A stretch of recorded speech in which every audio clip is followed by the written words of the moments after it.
สายสมรตอนนี้พวกเจ้ามีอำนาจพวกเจ้าอำนาจบังตาเจ้าที่ว่าลุงบ่มีประเทศบ่มีพลเมืองว่าไปโลดเด้อถ้ามาวงพวกเจ้าบ่ได้เป็นล้านคนได้มีแต่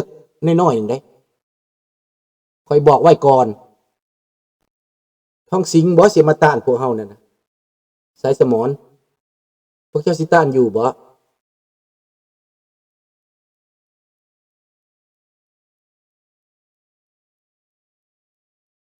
เจ้ายังบ่เข้าใจข่อยบอกข่อยสื่อสารเอาบุญไปปานนี้น่ะให้เจ้าลดพอลงความเป็นบ้าอำนาจน่ะความภูมิใจในอำนาจเผด็จการนั่นน่ะลดลงคันอยากอยู่ได้น่ะอย่าให้ประชาชนเขามองตาว่าเจ้าเป็นศัตรูสอนตัวนี้ก็ยังบ่เข้าใจพอลงอย่าออกคำเห็นมาเกินไปพวกธรรมวงศ์น่ะเขานับได้ทุกตัวมีจักตัวพุ่นน่ะบักท่องสิงบักนายคู่ป .4 น่ะอย่ามาเว้าเด้อพ่อเจ้าน่ะพี่น้องเจ้านั่นบ่ได้มีความรู้ดอกเอาลูกสาวนายพลนั่นบุญจันทร์สวัสดิ์ไพพานหั่นน่ะบักนายคู่ความรู้บ่มี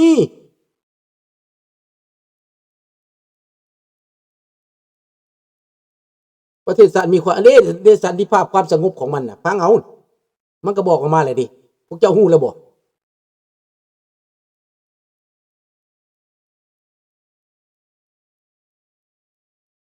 มันว่าประเทศชาติสงบแล้วสันติภาพแล้วนี่มันก็ว่าให้เจ้าภูมิใจไปโลดในสันติภาพเจ้าในความสงบเจ้าน่ะจังหน่อยเขาก็เอาเมียเจ้าไปซ่อมจังหน่อยเขาก็ลูกเจ้าไปซ่อมจีนมันเอาไปทังบั้งไฟใหญ่ของจีนทังหลานเจ้าไปซ่อมจักหน่อยจังนั้นมันก็จกเอาเบิดเมืองเวียงจันทน์แผ่นดินล่มลงจังหน่อยเฮือนเจ้าก็สิล่มลงจับมาไว้เด้อพวกธรรมวงศ์ทั้งหลายผมบอกเอาบุญมึงแน่อันยังบ่เข้าใจแล้วก็สิบอกต่อไปลิงน้อยจำไว้เด้อพวกธรรมวงศ์นี่เขาว่ามันมีสันติภาพมันมีความสงบจำไว้พวกเจ้าลูกหลานทุกคนในประเทศจำไว้ว่าพวกธรรมวงศ์บ่รวมมือพวกธรรมวงศ์บ่รวมมือฮอดเวลาก็บ่ให้มันมีรวมมือหมายไว้โลด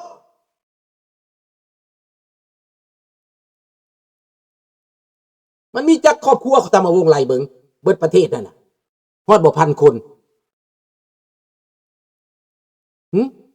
ถามเบิงธรรมวงศ์ฮอดจากพันคนบ่เป็นกองพันบ่ทหารนั่นน่ะคันมีทหารฮอดกองพันจะมาบอกลุงว่าธรรมวงศ์มีทหารกองพันหนึ่งราชายาเสพติดบ่เป็นเศรษฐีบ่ระวังเด้อบักในคู่ป .4 น่ะ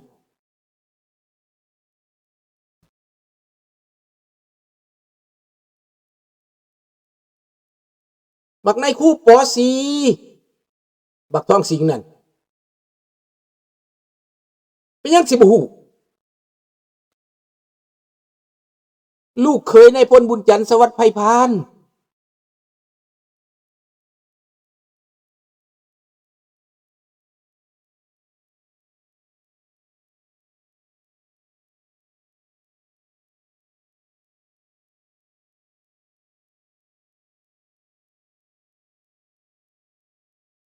ธรรมวงศ์ที่ไปเป็นคอมมิวนิสต์บ่หลายดอกเชื่อโลด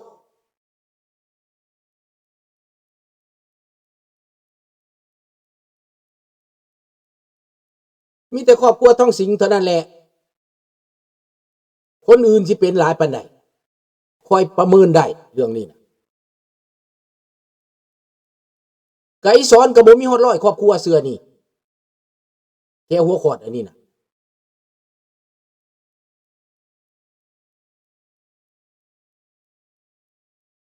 บอกเขาบอกเอาบุญแล้วบ่อยากฟังก็บ่ฟังอยากมาเถียงก็มาเถียงอย่าเสียใจทีหลังเด้อมันเข้าอยู่ในบัญชีได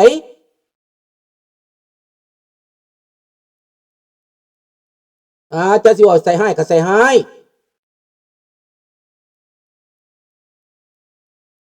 บักทองสิงบ่สมเป็นได้เป็นนายกดอกข่อยบอกโลดให้เอาความรู้มาเทียบกับข่อยนี่จะเอามาบักทองสิงนั่นน่ะบักป .4 บักเขียดขาค เกือบคอยสิจับอยากจะหายพุ่นละติเดี๋ยวนี้อาศัยลูกชายคือสิแม่นลูกชายท้องสิงตี้นี่น่ะหึแม่นบ่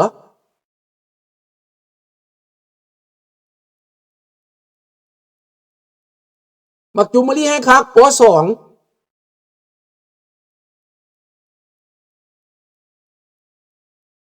พวกป.2ป.4มันเป็นแบบนี้แหละพี่น้องเอาละบ่ต้องบอกมันหลายบ่ต้องบอกมันดอกพวกนี้น่ะฮอดเวลามันห้องไห้โลดมันเสร็จน้ำตาเสียหัวเข่าพวกนี้น่ะเฮาเว้าเอาบุญเฮาให้บุญมันแล้วมันยังบ่เอาให้โอกาสแล้วมันยังบ่เอาบ่ฮู้จักแป๊บตุยอย่าเดือดร้อนทีหลังเด้อล่ะเด้อน้ำบกหมดกินปลาน้ำบางมาปลากินหมดนั่นล่ะนะ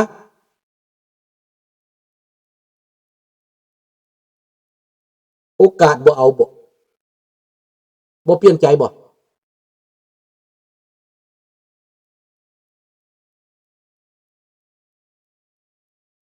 ฟังแหน่ข้าวสายสมรว่าประเทศลาวมีประชาธิปไตยทุกคนมีสิทธิ์เทียมกันบ่มีไผลิ้นพักลิ้นพวกป๊าดโตกูอยากตายดิสู้เจ้าก็เชื่อมันวะมันเรียนมาแต่โรงเรียนไหนวะบักนี่นะหึ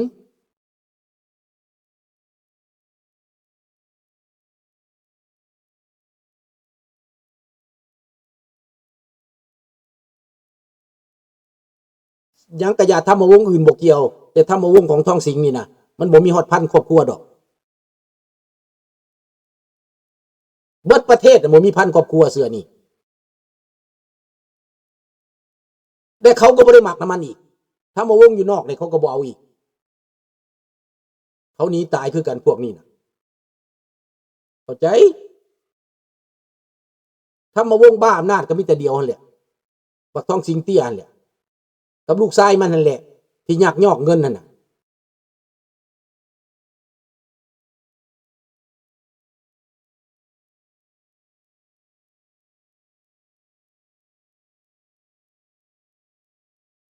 ข้อยบ่ได้นิยมอันเก่าหรือข้อยบ่นิยมอีหยังดอกข้อยนิยมประชาธิปไตยข้อยนิยมคนดีข้อยบ่นิยมคนชั่วคือเจ้าเงินแต่ก่อนนะ4กีบต่อ1บาทเดี๋ยวนี้เท่าใดเออเท่าใดเงินเดี๋ยวนี้นะอ้าวสิบ่เป็นจั่งใดก็ทำมาวงเว้ยลูกหลานท้องสิงเจ้าสิว่ามันธรรมดาบ่ข้อยแตะถึกบอนตัวหั่นน่ะเจ้าสิว่าข้อยบ่ฮู้หวะก็มันว่าเด้ก็เบิ่งดีกว่าเออมันว่ามีสันติภาพมีประชาธิปไตยทุกคนมีสิทธิ์เท่าเทียมกันมันว่าบ่มีไผลิ้นพรรคลิ้นพวกมันว่าเออบ่แม่นมันว่าก็เบิ่งเอาดูแล้วพวกเจ้าลูกหลานเออพวกเจ้าเข้าใจแล้วบ่ล่ะเจ้าเบิ่งดูนะลูกพรรคลูกหลานเว้าพวกตาบอดพวกหูหนวกประเทศลาวมีบ่มีพรรคบ่มีพวกบ่ลิ้นพรรคบ่ลิ้นพวกเออบ่ทุกข์บ่ยากเท่าเทียมกันเบิดมันว่า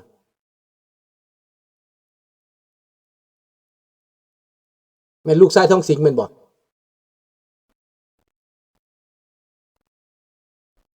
แต่กี้4กีบต่อบาทอันใดดีกว่ากันบักหลาการศึกษาก็ดีแต่ก่อนจบป .6 เว้าภาษาฝรั่งเศสเป็นหรืออังกฤษเป็นเอามึงเอาใดมาเทียบ50ปี60ปีก่อนน่ะ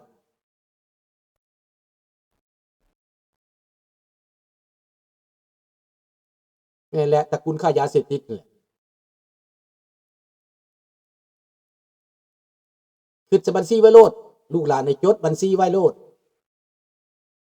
อยู่ในบัญชีต่างหากระวังเด้อบ่มีผู้คุมกะลาหัวน่ะสิอยู่ได้บ่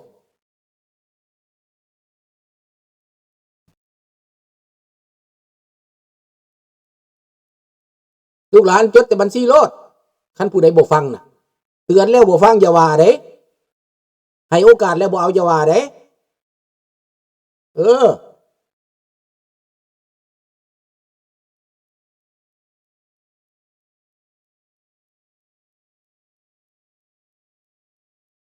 บัตรเลือกตั้งเจ้าสิมาเลือกให้ข่อยพี่สังเขาไม่ได้สนใจการเลือกตั้งเจ้าหนาอันพวกขี้คาแก้วนี่นะก็ไม่ได้สนใจดอกเจ้าจะเลือกไผมาข่อยก็ไม่ได้สนใจ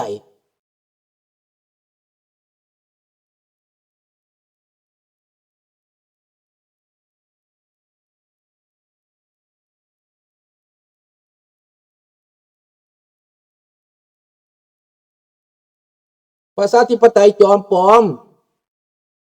ลากตั้งนะเขาห้องสร้างละคร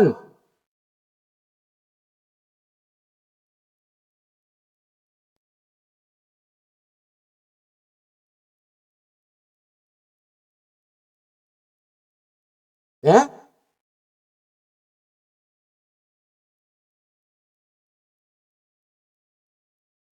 พี่น้องฟังเอาพี่น้องอยู่ญี่ปุ่นเบิ่งเอานะพวกธรรมวงศ์นั่น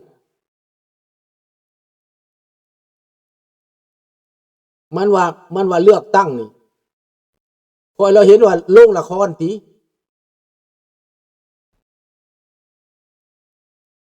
อยู่ต่างประเทศเขาตัวยังให้เว้ายังก็เว้ามันว่าว้าตัวเป็นตาอยากไปอยู่เนาะอยากอยู่น้ำพวกเจ้าปกครองแบบนี้นะภูมิใจแล้วเนาะ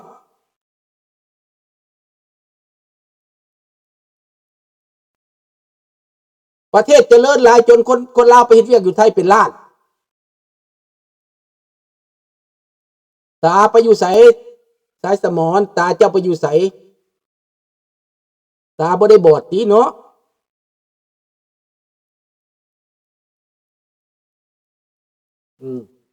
คือสิบ่ได้ตาบอดตี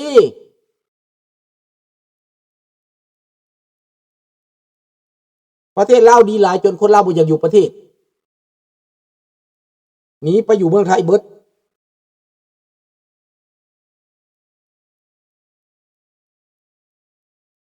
กันจริงแล้วโทรมาเถียงกับเขาสายโดเดอร์รับสายเด้อออกหน้าโลดเสียออกจอทีวีดอกกันอยากออกนะ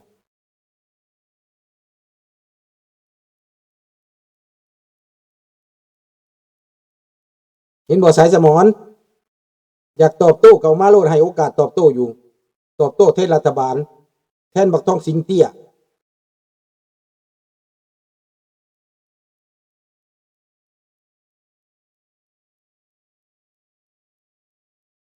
โอ้ยบ่แม่นผู้ชายขอโทษเด้อถ้าแม่นผู้ชายเนาะแม่นผู้หญิงจะพ่อแล้วเจ้าก็บ่จักขอโทษเด้ออีหล่าเด้อลุงด่าเจ้าคือว่าแม่นผู้ชายนี่ผู้สาวบ่เป็นหยังดอกมาจีบเอาเด้อลิงน้อยเด้อจีบเอาเป็นแฟน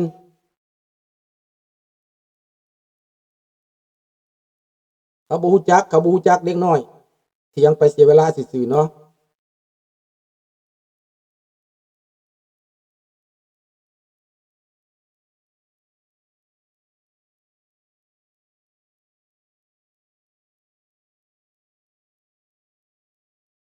แม่นผู้ชายบ่หรือผู้หญิง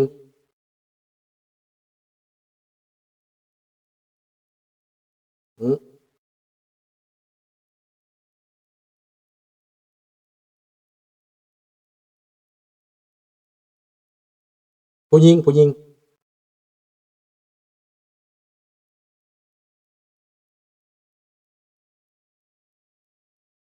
นะบ่เป็นหยังดอกเขาเถียงเขาก็บ่ฮู้จักได้เฮ็ดจังไดผู้หญิงขอโทษเด้อลูกหลานเด้อเฮาไปเถียงลูกเถียงหลานเด็กน้อยเขาบ่ฮู้คิดว่าแม่นผู้ใหญ่คิดว่าแม่นผู้ชาย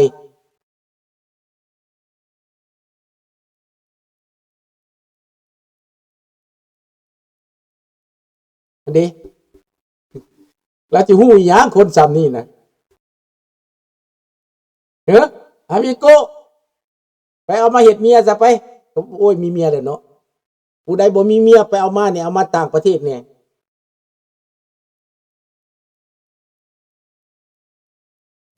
ไปเถียงลูกหลานเด็กน้อยเขาก็บ่รู้จักแหละเขาบ่ฮู้ดอกเด็กน้อยลาวมันเมาลิ้นเมากิน มันเมาอวดเมา